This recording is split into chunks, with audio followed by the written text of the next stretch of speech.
David and I went on a road trip recently and we stumbled upon this podcast episode. It was a therapy session between two men, two lifelong friends who had started to drift apart.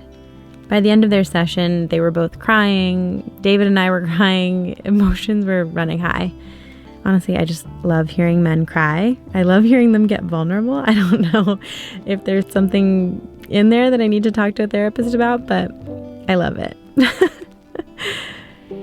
But their conversation all came down to something really simple.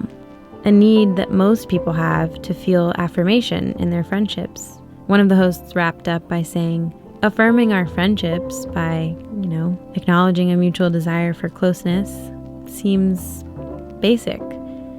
And yet, it's still so hard to do. Why is that? I have an idea. I think it's hard because we fear rejection, right? It's a vulnerable position to be in, to acknowledge that you want to stay close to somebody. We make up all these stories in our head of why they might not feel the same. And maybe they don't. Maybe the feeling isn't mutual. Maybe they're ready to let go of the friendship. So there is some real risk. But I do think that most of the time, the feeling is mutual. So it's worth it. It's worth it to go out on a limb and to tell them. I realized I suck at this. I suck at telling my friends how much I love them and how much I want to be around them.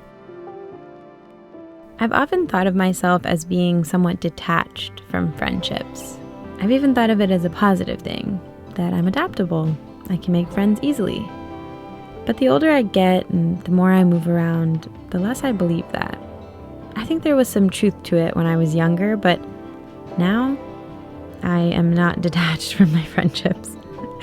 In fact, I can be quite sensitive about them, and more so as each year passes.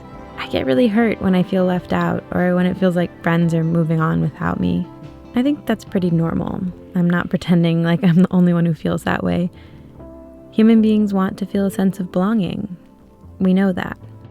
And even still, I feel like it's only recently I've come to appreciate how precious my friendships are. So I decided to reach out.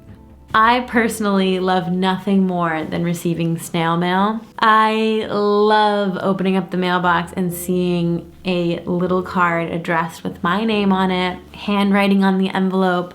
I love it. There's nothing better.